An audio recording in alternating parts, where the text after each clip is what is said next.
The letter was waiting for me on my desk. No envelope, just a single sheet of our company's monogram stationery, folded once. My name at the top. No greeting, no warmth, just this. You're out of the family business. Expect a call from our lawyer. Sign, Mom.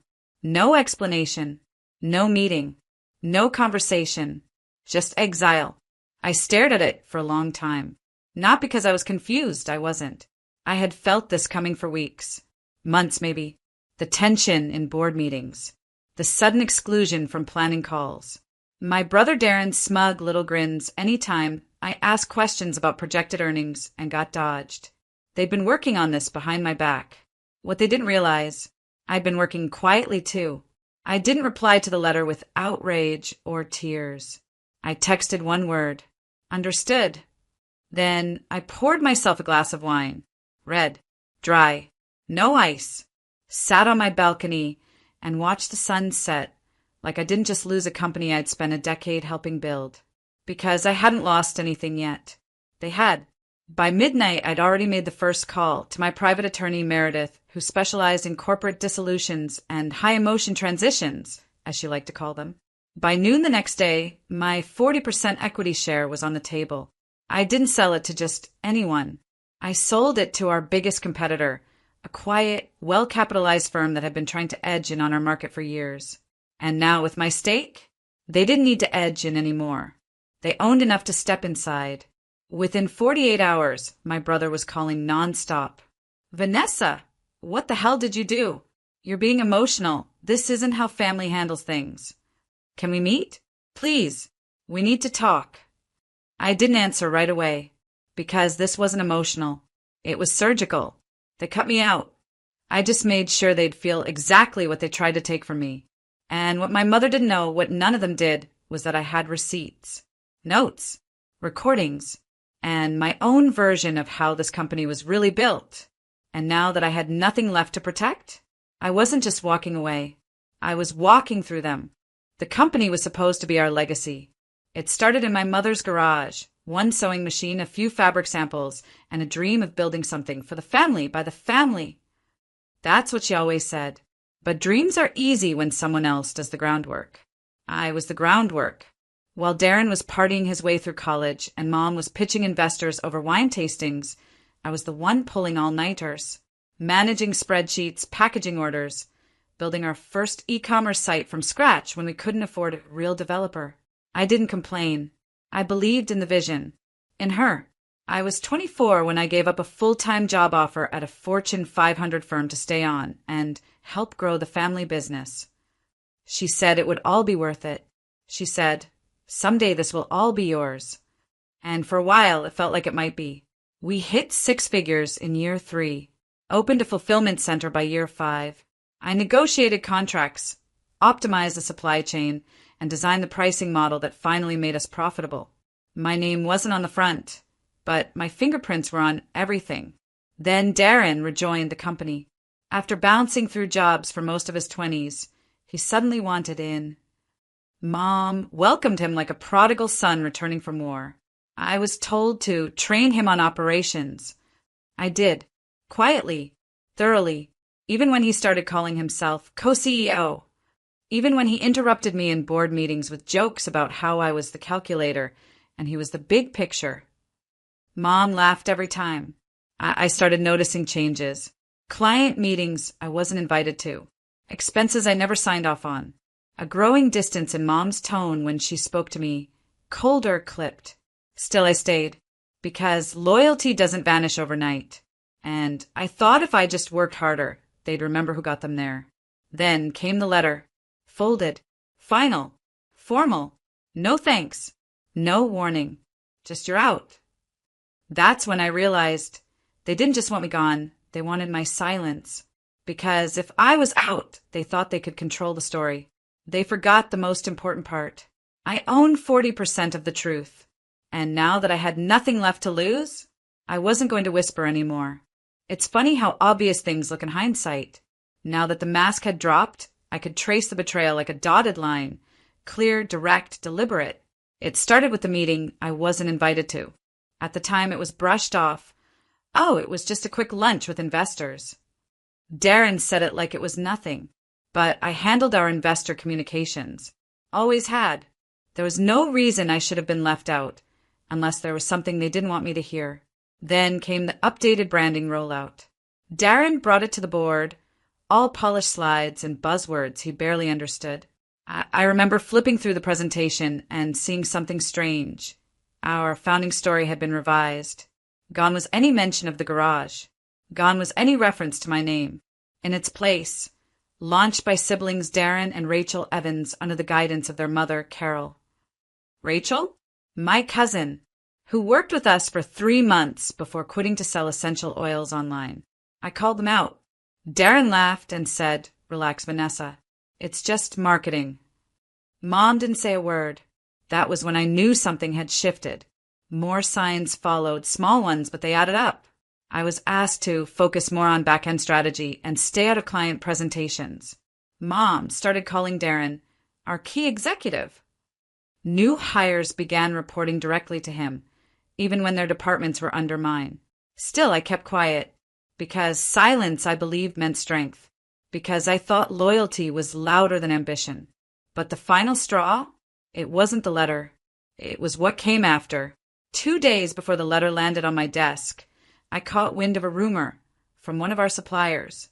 He called me to confirm something he'd heard from the new CEO. New CEO. That's what Darren was calling himself. Before I was even out. He'd already changed his LinkedIn bio. They'd planned it all. Carefully. Quietly. I was the last to know, and they expected me to go quietly. Sell my shares to them. Disappear. Maybe cry in the bathroom a few times. Then move on. What they didn't expect was that I had been preparing too. While they were plotting my exit, I had been securing my independence, creating a side portfolio, building connections with firms who valued experience over ego. I hadn't planned to leave, but I had planned for what if. And when the what if arrived, I didn't panic. I pivoted, because they didn't just underestimate me. They trained me. Every late night, every crisis, every deal I had to clean up. They shaped me into the one person they couldn't afford to turn into an enemy. And now, it was too late to take it back. I didn't call my mother. I didn't respond to Darren's 3-line email asking if we could be adults about this. Instead, I called Meredith, my attorney. Meredith doesn't do small talk.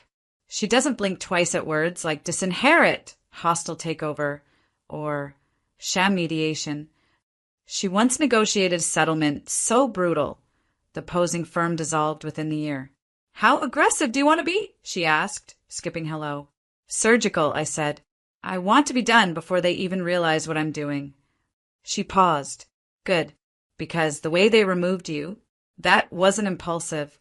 It was a plan, so we'll give them one of our own." We started with my shares. I owned 40%, a combination of vested equity, founders' compensation, and reinvested dividends. They'd always assumed I'd sell back to the company or transfer my ownership to Darren under some peaceful family clause. That clause didn't exist, because I'd written the original bylaws, and there were no restrictions on who I could sell to. So I made a list of the company's top 3 competitors, all of whom had tried to buy us out in the past. I scheduled calls. I didn't pitch my shares like a desperation sale. I pitched them like a gift-wrapped opportunity. One firm responded immediately. They'd been watching our growth for years, and they knew exactly what 40% in the right hands could do, especially when it came with insider knowledge, detailed documentation, and a disgruntled founder with a full legal blessing. We closed in 36 hours. Cash offer. Full valuation. No questions asked. And with that, I no longer worked for the company. But I had real control. Then came phase 2. I didn't post about the sale. Didn't gloat. Didn't breathe a word. But I did send one email. To our top-tier supplier, the one Darren had barely maintained. To our lead logistics partner, whose contract I personally negotiated. To the CFO Darren ignored because she didn't understand vision. It was short. Just a heads up. There will be changes coming. Please review the new ownership filings. I'd advise not signing anything until you do. That was it. No threats. No gossip. Just facts and a polite warning. Meredith took care of the filings. The buyer's legal team filed the paperwork quietly. No press release, just internal disruption. Then I waited. I didn't need fireworks. I just needed pressure. And within 48 hours, I got the first bite. A text from Darren. Vanessa, we need to talk. It's urgent. Translation? He finally realized who he tried to cut out. And I hadn't even opened my real playbook yet. The first call came from Darren. I didn't answer. Then came the second, third, and fourth, all within an hour. Then a voicemail. Vanessa, please, just call me. This wasn't supposed to go this way. Wasn't it? Because from where I stood, it went exactly how they planned. Until I moved first. By day 3, the supplier contracts had started to shift. The new partial ownership stake sold to our competitor had triggered automatic reviews on all vendor agreements. I knew because I'd written those clauses 2 years ago, back when I still believed in protecting the brand. The supplier called me, not Darren. We're confused, he said. They're asking for extensions, renegotiations. The new ownership group is requesting performance audits. I told him gently, just follow the terms. Nothing more, nothing less. That afternoon, I got an email from my mother. No greeting, just, this is petty. We're family. I sat with that sentence for a long time. Petty? Petty would have been filing a lawsuit for wrongful termination and dragging them through court for defamation, emotional distress, and financial misconduct. This wasn't petty. This was measured. I didn't respond. I let the new majority stakeholders do their work. They were surgical, just like I asked. First, they froze expansion projects Darren had pushed through without proper cost modeling. Then they requested financial disclosures that exposed inconsistencies in expense reports. Most of those were small until they weren't. Turns out Darren had been expensing everything from weekend getaways to consulting lunches that were really just bar tabs. They didn't fire him. Not yet. But they did suspend his operational authority and offered him a revised contract with limited decision-making power and a probation clause. He didn't sign it. He called me instead. Vanessa, you don't understand. They're gutting everything. No, I said calmly. They're protecting their investment. You're blowing up our entire legacy. I smiled, the kind that doesn't reach your eyes. No, I'm taking back the part that belonged to me. He was silent. Then he said it, the thing I never thought I'd hear. Okay, what do you want? That was the moment I knew I had him. The same brother who once joked that I was just the operations girl. The one who smirked while signing the letter that ended my place at the company. Now begging, not for reconciliation, but for mercy. And the best part? I wasn't done yet. Collapse doesn't always sound like shattering glass. Sometimes it's a meeting rescheduled 3 times because the new partners no longer trust your judgment. Sometimes it's a vendor quietly pulling out of a deal because they've reevaluated their alignment. And sometimes it's your mother leaving 3 voicemails in one day, none of them angry, just small. Vanessa, we need to talk. I'm trying to fix this. Please call me back. You're still my daughter. That has to count for something. It might have, once. But now, I was past the point where sentiment could be weaponized. I didn't ignore her out of spite. I ignored her because she had made herself irrelevant.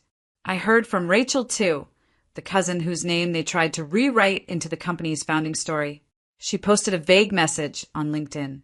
Real success can't be stolen. Real leaders don't panic. #resilience, #grace. A full paragraph of subtweets in disguise. But it didn't matter, because while they were scrambling for control over optics, the new leadership was focused on results. The investor I sold my stake to had wasted no time. They brought in consultants, not to rebrand, but to investigate. Within a week, every department had been audited. 2 directors resigned. 1 marketing lead was quietly let go after it was revealed they'd been funneling company ad spend into a side project for Darren's podcast. The truth was the business was still viable, healthy even. It just needed different hands. And that was what destroyed them most. Because now the company was succeeding without them. And everyone could see it. Clients noticed. Former partners reached out to me. I had 3 job offers on the table before the end of the month. One was from our biggest supplier, but I wasn't looking for employment. I was looking for clarity, and I had it. One afternoon, Meredith forwarded me a letter, a formal proposal from Darren and Carol. They wanted to buy back my stake at 30% above market value in exchange for a full release of statements I had previously made to the board regarding internal practices. In short, they wanted me gone and quiet. It would have been a win if they had sent it 2 weeks earlier.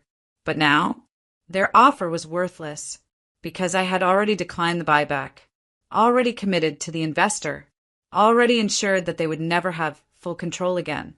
That night, I poured another glass of wine, red, dry, no ice.